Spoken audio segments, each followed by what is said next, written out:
Let us pray for the church and for the world. Sandra, sorry, in yours it doesn't say that I'm going to do a brief reflection, so Oh. I apologize.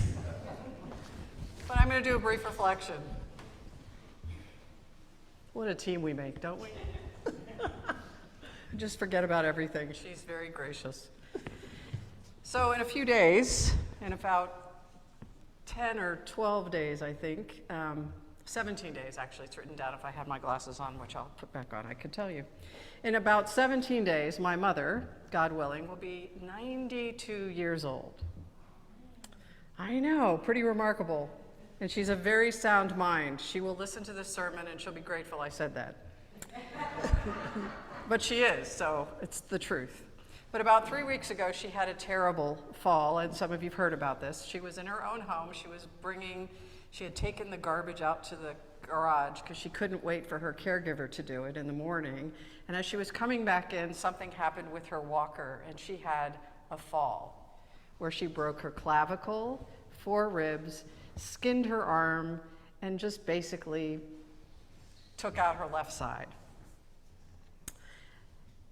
The good thing is, if there's any good thing about this all, is that she's right-handed. So at least even though her whole left side was pretty much in pain and wrapped up like a mummy, she could feed herself, which was a good thing.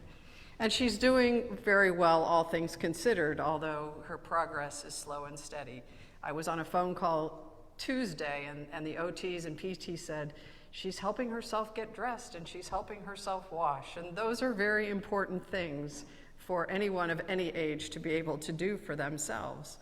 So as I mentioned, she's in a rehab center. She's getting good, wonderful care, and she's progressing slowly, but making progress. And while I hope none of you have ever been in a position of falling and needing assistance, I imagine that we know somebody who might have had that situation happen to them. And you might be wondering, what, Reverend Beth, does this have anything to do with Good Friday? I mean, Maundy, Thursday. Tomorrow's Good Friday. What does it have to do with Maundy, Thursday? Trust me, I'll get there. Now, I don't know about you, but I consider myself a pretty independent person, pretty self-sufficient. I like to do things for myself. And Marla would tell you that I do it my way, as everyone should. She will not listen to this sermon, but I'll tell her. I don't want necessarily to have other people do for me. I'd rather do it myself. Except, and I told the table that I was eating dinner with that cooking would come up in my sermon, and that's the one thing that I really don't do very well, and I'm not really fond of doing it. Although if you enjoyed the chicken, I'll take credit for that. For me and for anyone who has fallen or needed to be hospitalized, there is a level of vulnerability, a reality that we have to be dependent on other people to help us.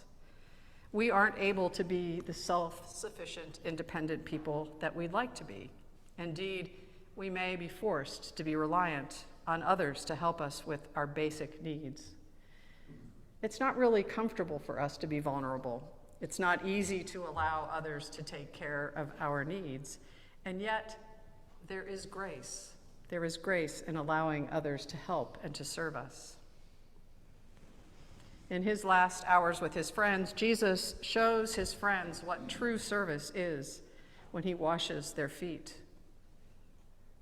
He was basically kneeling on the floor with a basin in front of him, and his disciples, his friends, were coming to him and allowing their master to wash their feet. It was a sign of hospitality in those days, but it was usually the servant that washed the feet, not the master.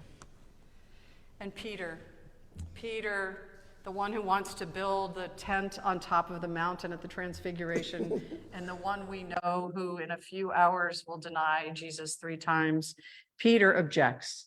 "No, Lord," he says, "you will never wash my feet." A pretty bold statement. And Jesus tells him, "Unless I wash you, you will have no share with me, Peter. You won't be able to be part of my community anymore," Jesus is saying. "You won't be part of my inner circle."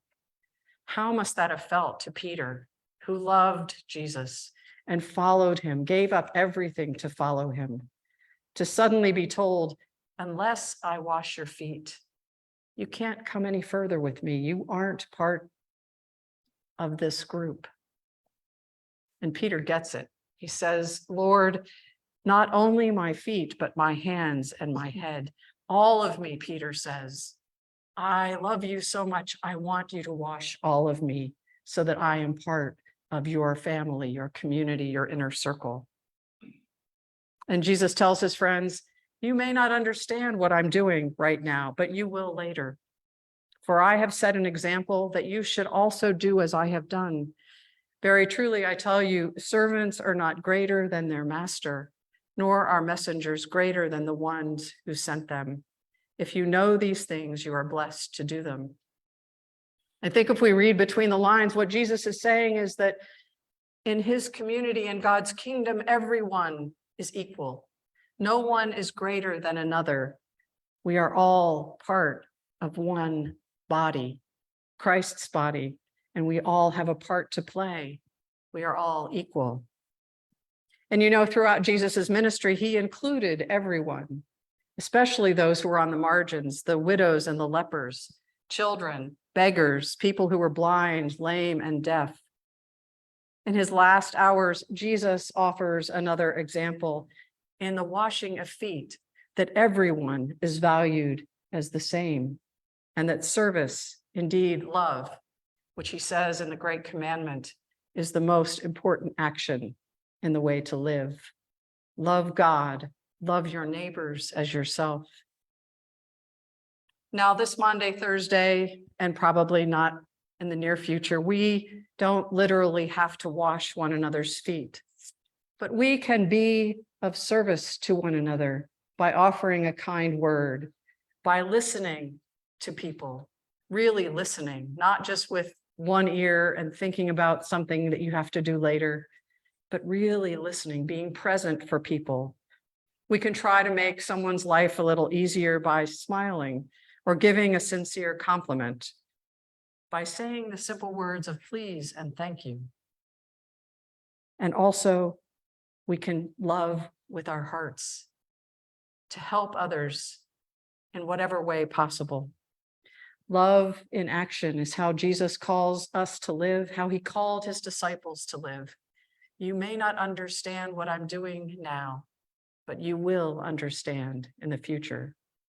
So let us continue to walk this way with Jesus through this holy night and through the next hours and the next days, knowing that we are loved beyond all measure, that Jesus longs for us to be part of the community of followers, and that even in the midst of our vulnerability, we are called to do what we can to love and to serve others.